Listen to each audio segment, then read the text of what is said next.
Get ready for some backstage comedy beef. Behind the laughs in this video, we see Katt Williams bring the heat with explosive accusations against Steve Harvey. Harvey tries to play it cool, but can't resist firing back. Meanwhile, rapper Bowie joins Team Katt, and even Mack's daughter gets involved. It all started decades ago, with the legendary kings of comedy Harvey, Mack, Cedric the Entertainer, and Hughley massively successful on stage, but behind the scenes means not so much, especially between supposed alphas Harvey and Mack. Now fellow funnyman Katt Williams is spilling all the tea, claiming Harvey was jealous of Bernie and tried to undermine him, but Harvey says Bernie denied it before his death. Is someone lying? Fast forward to today, where Katt lights up Harvey again in a wild interview. Harvey vaguely claps back on social media, and Boosie jumps into to defend his man Katt. This beef ain't dying down anytime soon, with big egos and bigger laughs at stake. It's about to go down. Let's dive into the drama. The comedy world was rocked when Katt Williams gave a bombshell interview on Club Shay with NFL legend Shannon Sharpe earlier this month. Williams held nothing back, spilling piping hot tea on the biggest names in comedy, including Kevin Hart and Tiffany Haddish, but he saved his harshest attacks for actor, TV host, and relationship expert Steve Harvey. Williams lobbed accusation after accusation at Harvey, from calling him jealous of Mack's success to claiming Harvey stopped doing stand-up after losing a supposed comedy battle to Williams himself. The interview instantly went viral, with clips spreading like wildfire online. At first, Harvey seemed content to just ignore the inflammatory comments from Williams, but as the interview continued making waves across the internet, Harvey apparently felt compelled to respond. Days after the interview aired, Harvey fired off an intriguing tweet, writing, "You don't have to address your haters." The vague tweet suggested Harvey was taking the high road for now, but he didn't stop there. In an accompanying video, Harvey doubled down, stating, Like, I got somebody really attacking me right now. I mean, really going after me, man. I'm just waiting to see what God gonna do. So while Harvey never mentions Katt Williams by name, it's clear he's referring to Williams' verbal onslaught against him. And if you thought this was the end of Harvey's clapback, think again. He followed up with another video, turning up the heat even more. Sometimes the oppositions come from the most unsuspecting places. Sometimes, man, you gonna get blindsided. But you gotta understand how the devil works, man. The devil is evil. He don't fight fair. This thing in life, that's not fair what they saying about me. That's not fair what they doing about me. And it wasn't fair how they did Jesus, but they did it anyway. You are not going to get away through this thing called life without opposition. But let me say this though. Be careful when you hear something that's laid out to be the truth, and because the person that's telling you what they say is true is speaking eloquently, don't be deceived by that. There are some people who know how to lie so well.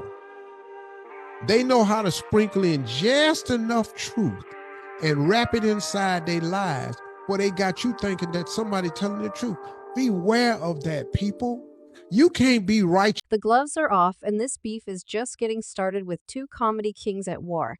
The drama is set to explode. Let's dig into the origins of this clash and see where it goes next. The original kings of comedy. The seeds of this clash were planted back in the late 1990s, when producer Walter Liam had a bold idea: bring together the funniest stand-up comedians for a massive arena tour. Instead of just having them play small comedy clubs, Liam assembled a legendary lineup for this tour: Steve Harvey, Cedric the Entertainer, Mack, and later Hughley. In interviews, Liam revealed his original concept was for a Def Comedy Jam reunion, not specifically the Kings of Comedy, as Liam stated. It didn't start as a Kings of Comedy idea. It was a Def Comedy Jam reunion idea that I had initially. Okay. And I called a friend, Stanley, in LA, who was the director of all the Def Comedy Jams. He co-managed some of the talent. So I figured he could help me get Martin and bigger people like that at that time. Right. And we tried that for like a month or two, and he could never come up with anything. And that's when I was at my son's football practice one day on the phone, like I was always on the phone. sitting in the bleachers, and that name just kept nagging at me. Right. But I didn't know what to do with it. Okay. So I always could count on Bernie to do what he does. So I called him first, called his people first. Gotcha. He was like into it immediately because at that time, if you read his book, he was kind of at a crossroads with his career. He didn't know what was going to go on with his career. And I called Cedric because I was doing all of Cedric's dates up to that point. Gotcha. I was his promoter. Okay. And I called Steve because I saw him on a HBO special. I had never seen him do comedy. Oh, wow. Saw him on an HBO special with his yellow suit. And I was like, hey, he could be a good addition. Right. And so I called him last. Okay. But I had the other two, got him. That's right, because D.L. Hughley was not another person. Okay, got it. A lot of people don't know that. So. Right. The tour became a phenomenal success, grossing $37 million from packed audiences excited to see these comedy titans together. It spawned a Lee film that doubled the box office haul. Various spin-offs kept the franchise going strong, but behind the scenes, tensions were brewing between two of the kings, Steve Harvey and Bernie Mac. Though they killed on stage together, offstage their competitiveness created a rift after the tour's wildly successful two-year run ended in 1999. There was discussion of reuniting for another round. Instead, the comedians went their separate ways. In particular, Harvey and Mac carried lingering animosity that prevented a reunion. In 2018, D.L. Hughley commented on the failed reunion attempt and touched on the tension between Steve and Bernie. We're all excited.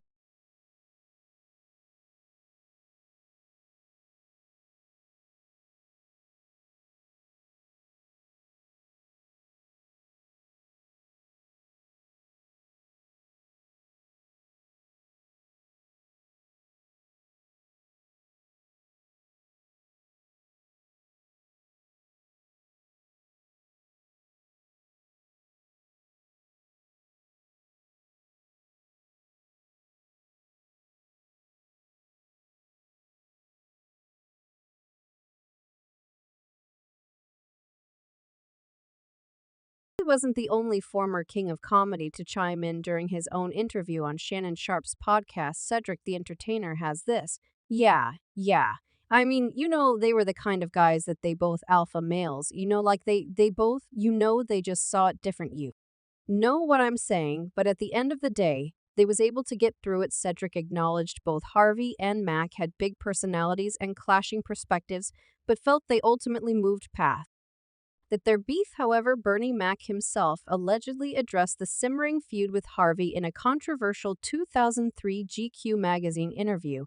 In it, Mac accused Harvey of being jealous of his success and even trying to sabotage him from getting certain movie roles. This shocking claim suggested the tensions between the two comedy kings went deeper than just bruised egos and creative differences. According to Mac, Harvey actively tried to undermine his film career out of bitterness and competitive years.